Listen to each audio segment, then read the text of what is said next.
شرور أنفسنا ومن سيئات أعمالنا من يهده الله فلا مضل له ومن يضلل فلا هادي له أشهد أن لا إله إلا الله وحده لا شريك له وأشهد أن محمدا عبده ورسوله الذي لا نبي بعده اللهم صل وسلم وبارك على محمد وعلى آله وأصحابه أجمعين أما بعد فيا عباد الله اتقوا الله حق تقاته ولا تموتن إلا وأنتم مسلمون الله أكبر الله أكبر الله أكبر لا إله إلا الله والله أكبر ولله الحمد. Jamaah sholat Id yang dirahmati Allah, alhamdulillah hari ini Allah memberikan kita kesempatan untuk dapat hadir di rumah Allah ini dalam rangka melaksanakan sholat Id. Mudah-mudahan jamaah yang dirahmati Allah, pelaksanaan sholat Id ini merupakan bagian daripada kewajiban yang diperintahkan kepada kita. Mudah-mudahan dengan semangat hari raya Idul Adha semakin bertambahlah iman dan ketakwaan kita kepada Allah Subhanahu wa taala. Selanjutnya salawat dan salam kembali kita sampaikan kepada Nabi besar Muhammad sallallahu alaihi wasallam, nabi dan rasul yang terakhir, sebagai uswatun hasanah, sebagai contoh yang sebaik-baiknya dalam rangka kita menjalani kehidupan ini. Allahu Akbar, Allahu Akbar, walillah. Jamaah sholat Id yang dirahmati Allah, pelaksanaan sholat Id berkaitan dengan pelaksanaan ibadah haji. Hari ini jutaan manusia berkumpul di tanah suci untuk melaksanakan rukun Islam yang kelima, melaksanakan perintah Allah. Jutaan manusia di segala penjuru dunia bertakbir, bertahlil dan bertasbih memuji Allah. Jamaah yang dirahmati Allah, kalau kita melihat bagaimana pelaksanaan ibadah haji itu berkaitan dengan apa jelas sejarah bagaimana keluarga Nabi Ibrahim alaihissalam. Jamaah yang dirahmati Allah, apa yang dilaksanakan oleh saudara-saudara kita yang hari ini lagi menunaikan ibadah haji merupakan sebuah panggilan yang pernah diperintahkan Allah kepada Nabi Ibrahim alaihissalam. Ketika Nabi Ibrahim alaihissalam selesai mendirikan membangun Ka'bah, maka Allah perintahkan Nabi Ibrahim untuk berseru memanggil segala penjuru manusia untuk hadir melaksanakan ibadah. Inilah yang disampaikan Allah dalam Al-Quran surah Al-Ahzab ayat 27. A'udzubillahi minasyaitonir rajim. Bismillahirrahmanirrahim. Wa adzin fil nasi bil haji ya'tuka rijalan wa 'ala kulli dhamirin ya'tina min kulli fajjin amik. Wahai Ibrahim, serulah manusia untuk mengerjakan haji. Niscaya mereka akan datang kepada kamu dengan berjalan kaki, mengendarai unta yang lurus yang datang dari segenap penjuru yang jauh. Dalam kisah jamaah yang dirahmati Allah, ketika Allah memerintahkan Nabi Ibrahim untuk menyerukan manusia berhaji, maka Ibrahim berkata, ya Allah, bagaimana aku bisa menyeru seluruh manusia padahal suara terbatas, suara tidak sampai kepada seluruh penjuru. Maka Allah berkata, hei Ibrahim, serulah manusia. Masalah nanti menyampaikan seruan kamu itu adalah urusan. Maka kemudian Ibrahim berdiri di atas bukit dan berseru kepada seluruh manusia untuk melaksanakan ibadah. Allahu Akbar, Allahu Akbar, walillah. Jamaah yang dirahmati Allah, Nabi Ibrahim adalah nabi yang dikatakan Allah menjadi nabi yang uswatun hasanah. Nabi yang menjadikan dia sebagai suri tauladan kita yang baik. Nabi yang Allah berikan kepada kita untuk bisa kita meniru, bisa kita bagaimana keluarga Nabi Ibrahim menjadi mengenal kita. Oleh sebab kita lihat gambar yang dirahmati bahwa Nabi Ibrahim sebagai uswatun hasanah pada Al-Quran Al-Mumtahanah ayat 4 dan ayat yang ke-6. Qad kana lakum uswatun hasanah fi Ibrahim walladzina ma'ahu. Sungguh benar-benar ada suri tauladan yang baik bagi kamu pada diri Ibrahim dan orang-orang bersama dengannya. Demikian juga Al-Mumtahanah ayat 6 Allah katakan, laqad kana lakum fihi uswatun hasanah, bahwa sungguh pada diri mereka Ibrahim ada suri tauladan yang baik. Jamaah yang dirahmati Allah, Allah sudah sampaikan kepada kita bahwa Nabi Ibrahim sebagai uswatun hasanah. Di dalam Al-Quran jamaah yang dirahmati Allah, ada dua nabi yang disebutkan sebagai uswatun hasanah. Selain Nabi Ibrahim adalah Nabi Muhammad sallallahu alaihi wasallam. Kita baca dalam Al-Quran surat Al-Ahzab ayat 21. Laqad kana lakum fi Rasulillahi uswatun hasanah. Sama kalimatnya di dalam Al-Quran. Di dalam Al-Quran ada dua nabi yang kalimat uswatun hasanah melekat pada diri mereka, yaitu Nabi Ibrahim dan Nabi Muhammad sallallahu alaihi wasallam. Kalau kita lihat sejarah yang dirahmati Allah, bahwa Nabi Muhammad sallallahu alaihi wasallam merupakan garis keturunan Nabi Ibrahim. Allahu Akbar, Allahu Akbar, walillahil hamd. Jamaah yang dirahmati Allah, pada momen sholat Idul Adha ini, mari kita renungkan bagaimana perjalanan keluarga Nabi Ibrahim alaihissalam yang menjadikan uswatun hasanah bagi kita. Ini perlu jamaah yang dirahmati Allah. Di saat hari ini kita melihat betapa banyaknya fondasi keluarga yang begitu rapuh. Masih kira dengan keadaan kita jamaah yang dirahmati Allah. Bagaimana seorang polisi yang kebetulan adalah aparat Polri membakar suami yang juga polisi, atau bagaimana misalnya viralnya kasus Pina 8 tahun yang lalu, begitu begisnya generasi muda kita sampai ini. Di media sosial juga kita dengar istri membunuh suami, suami membunuh istri, anak membunuh ayahnya, ayah membunuh anak. Begitu banyak persoalan dalam rumah tangga dan masyarakat. Belum lagi kekerasan dalam rumah tangga yang kita baca, yang kita dengar di media sosial. Maka pada momen pelaksanaan itu ada, mari kita jadikan keluarga Ibrahim alaihissalam menjadi panutan kita, menjadi contoh kita bagaimana membangun sebuah keluarga.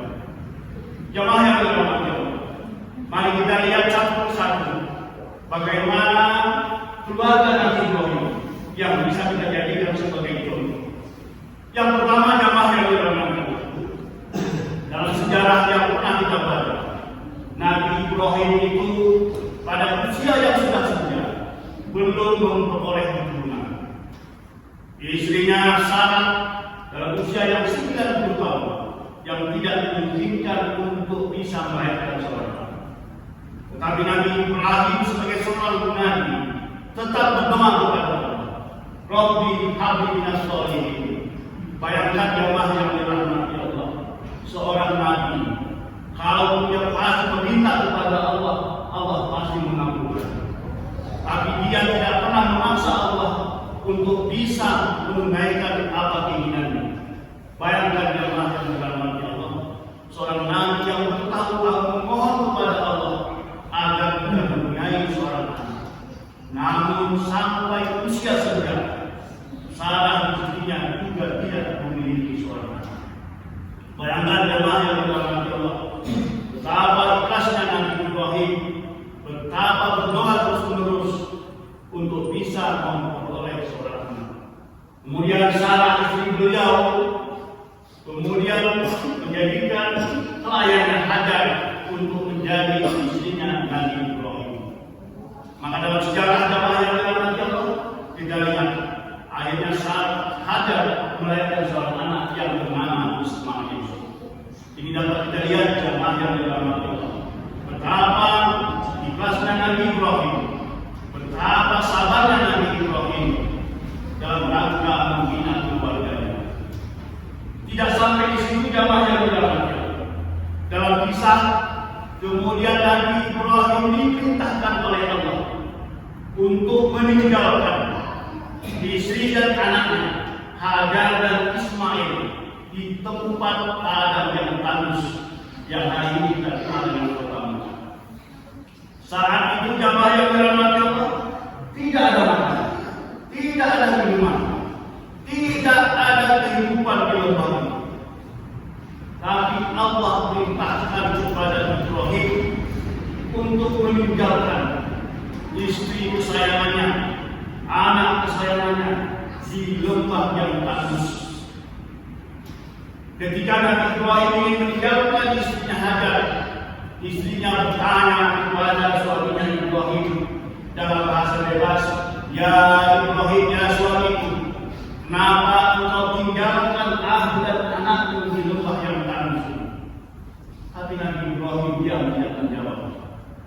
Kemudian Hajar bertanya lagi, "Ya suami Ibrahim, apakah ini perintah Tuhanmu? Apakah ini perintah Allah?" Kemudian Ibrahim menjawab, "Ya, ini perintah Tuhan, ini perintah Allah." Apa kata Hajar istri beliau jamaah yang dirahmati Allah? "Pergilah suamiku, berangkatlah. Kalau ini perintah Allah, maka kami yakin Allah akan melindungi kami berdua. Kalau ini perintah Allah, kami akan diselamatkan oleh Allah. Allah akan menyelamatkan kami. Allah akan memberi kami makan. Allah akan memelihara kami." Jamaah yang dirahmati Allah, dari dialog yang sederhana ini, maka kita lihat bagaimana Nabi Ibrahim taat dan patuh terhadap perintah. Bayangkan meninggalkan keluarganya di tempat padang yang tandus, tidak ada makanan, tidak ada minuman, tidak ada hidup. Tapi taat kepada perintah Allah, keyakinan terhadap perintah, keyakinan daripada perlindungan Allah. Maka ada yang mempersilakan suaminya untuk meninggalkan dia. Jamaah yang dirahmati Allah, inilah bagaimana ketaatan dan kepatuhan Nabi Ibrahim AS. Dalam kisah selanjutnya jamaah yang dirahmati Allah, setelah habis saya susu saja, maka Ismail yang masih bayi itu menangis untuk meminta minum. Maka berlarilah Hajar dari dua bukit Safa dan Bukit Marwah. Mari juga dari Safa ke Marwah, Marwah ke Safa, Safa ke Marwah, berpulang-pulang sebanyak bulan untuk mencari air. Jamaah yang dirahmati, peristiwa inilah haji membuat kegiatan ritual. Salah satu prosesi pada haji adalah berlari-lari dari dua bukit, yaitu Bukit Safa sebagai tanda penghargaan bagaimana perjuangan seorang ibu yang bernama Hajar untuk menyelamatkan anak. Yang kita kenal dalam istilah prosesi haji namanya sa'i, berlari-lari kecil dari Bukit Safa dan Marwah. Kalau sekarang jemaah yang dirahmati Allah, sungguh enak antara sa'i dan Marwah, sudah punya nasi, sudah kami harus ada minum di kanan. Tapi dulu ketika Hajar berlari-lari dari Bukit Safa dan Marwah di tempat yang gersang, di tempat yang panas, dengan batu-batu yang harus dipijanya dan dengan mendaki. Jamaah yang dirahmati Allah, inilah perjuangan Hajar. Maka Allah menyelamatkan Ismail dengan mengusulkan air Zam-Zam. Ini yang hari ini menjadi konsumsi umat Islam yang hari ini sedang berada melaksanakan ibadah. Allahu Akbar, Allahu Akbar, walillahil hamd. Jemaah yang dirahmati Allah, tidak sampai di situ. Setelah Nabi Ibrahim besar, sudah remaja, maka datang lagi perintah Allah untuk menyembelih putranya Ismail alaihissalam. Bayangkan jemaah yang dirahmati Allah, ketika Nabi Ismail sudah beranjak remaja, kemudian dia diperintahkan untuk ayahnya Ibrahim diperintahkan untuk menyembelih putranya Ismail. Tidak kita baca dalam Al-Quran surat As-Saffat ayat 102. Falamma balagha ma'ahu as-sa'ya qala ya bunayya inni ara fil manam inni azbahuka fanzur madza tara qala ya abati if'al ma tu'maru satajiduni insyaallah minas sabirin. Maka ketika anak itu sampai pada umur yang sanggup berusaha bersamanya, Ibrahim berkata kepada anaknya, wahai anakku, sesungguhnya aku bermimpi bahwa aku menyembelihmu, maka pikirkanlah bagaimana pendapat kamu. Dan Ismail menjawab, wahai ayahku, lakukanlah apa yang diperintahkan Allah kepada kamu. Insya Allah engkau akan mendapatiku termasuk orang-orang yang salah. Berat perjuangan Nabi Ibrahim alaihissalam harus menyembelih putranya. Dan inilah jemaah yang dirahmati Allah, pada saat wukuf di Arafah, Ibrahim bermimpi di padang Arafah, mimpi yang ketiga untuk menyembelih putranya Ismail. Dan dari ini jemaah yang dirahmati Allah, ada hal yang menarik dan harus menjadi pelajaran kepada kita, bahwa komunikasi antara orang tua dengan anak, bagaimana ketika diperintahkan Allah kepada Ibrahim untuk menyembelih putranya, terjadi dialog, terjadi curhat dia kepada anak untuk menanyakan bagaimana tanggapan Ismail terhadap perintah. Nabi Ismail ketika disampaikan oleh ayahnya Ibrahim akan menyembelih, Nabi Ismail tidak pernah berpikir panjang jamaah yang dirahmati Allah. Langsung dia menguatkan perintah Allah. Kalau itu cinta Allah, laksanakan ya ayah. Insya Allah termasuk. Ada dialog di sini jamaah yang dirahmati Allah. Hari ini jamaah yang dirahmati Allah, kita sudah kehilangan dialog antara keluarga. Ayah susah sekali berbicara berkomunikasi dengan anak. Anak demikian juga sulit untuk berkomunikasi. Padahal komunikasi adalah hal yang sangat penting dalam membangun keluarga. Seorang ayah harus memiliki rasa dialog yang tinggi kepada keturunannya, kepada anak-anak.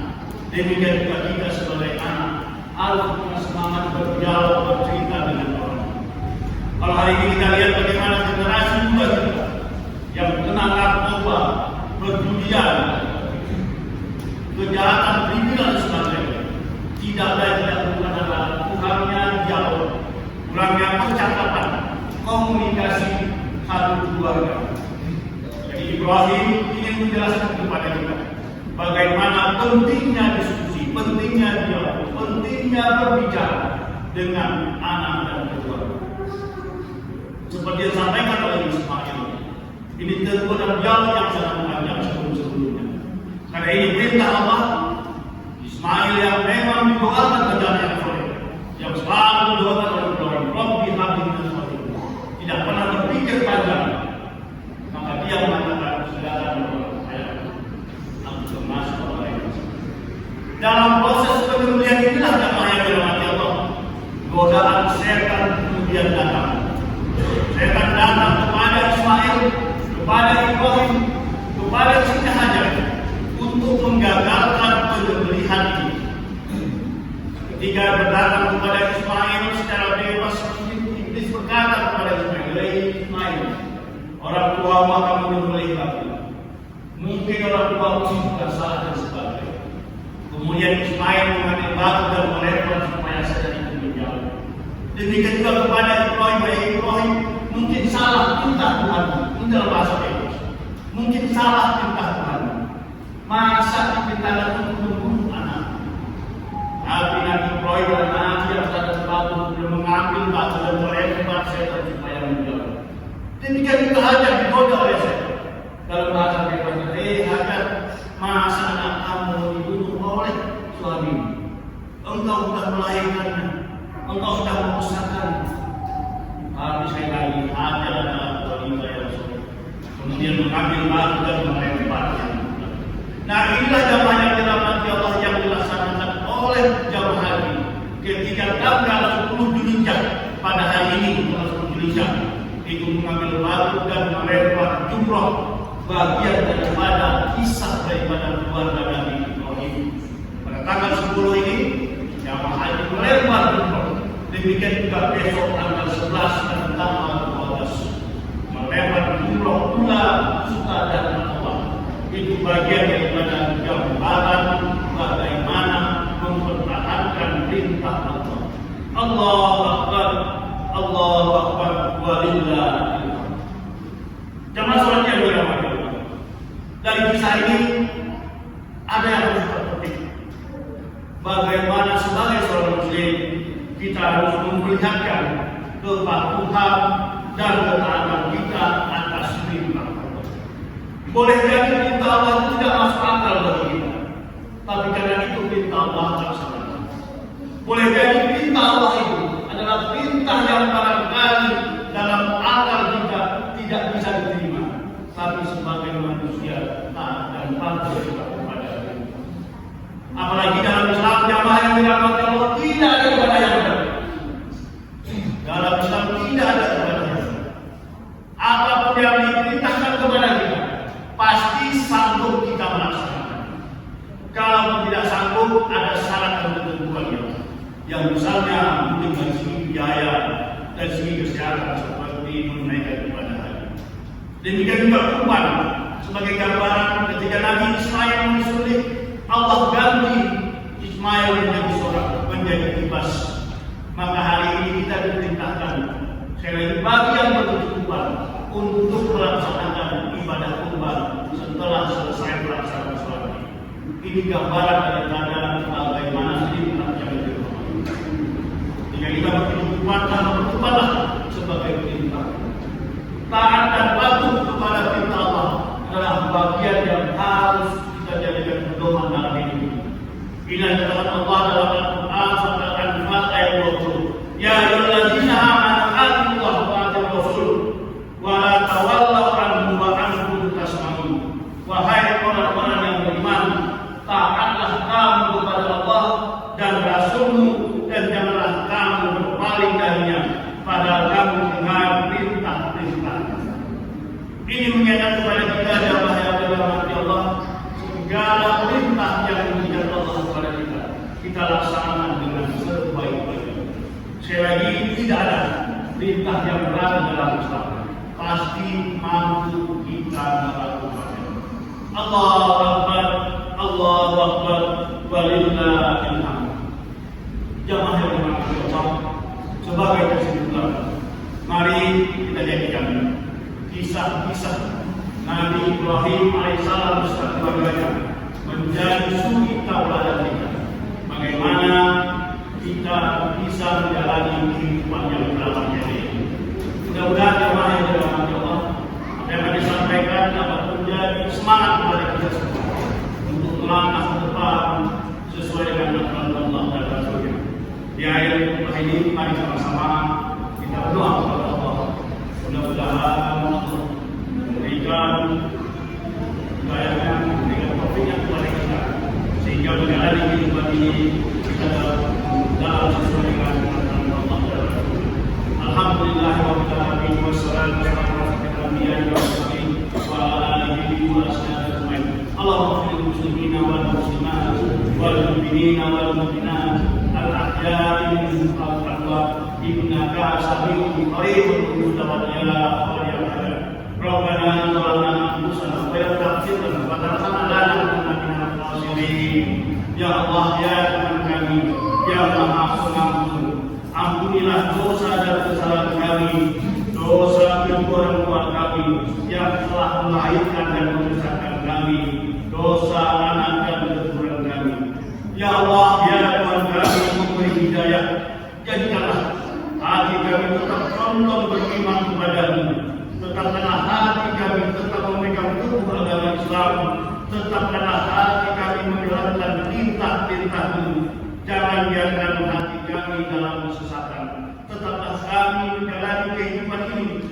sesuai dengan aturan ya Allah. Ya Allah, ya Tuhan kami yang memberi anugerah, anugerahkanlah kepada kami kebaikan dunia dan kebaikan di akhirat. Anugerahkanlah kepada kami kesehatan, rezeki, umur yang berkah untuk menjalani kehidupan ini sesuai dengan petunjuk-Mu. Anugerahkanlah kepada kami keluarga dan keturunan kami orang-orang yang soleh yang menyenangkan hati kami. Ya Allah ya Tuhan kami, terimalah amal ibadah kami. Jangan sia-siakan amal ibadah yang kami kerjakan. Ya Allah ya Tuhan kami, berilah kami kebaikan dan keselamatan dunia dan akhirat. Hanya kepada-Mu lah kami meminta dan berharap. Sesungguhnya Engkau Maha benar dan mengetahui.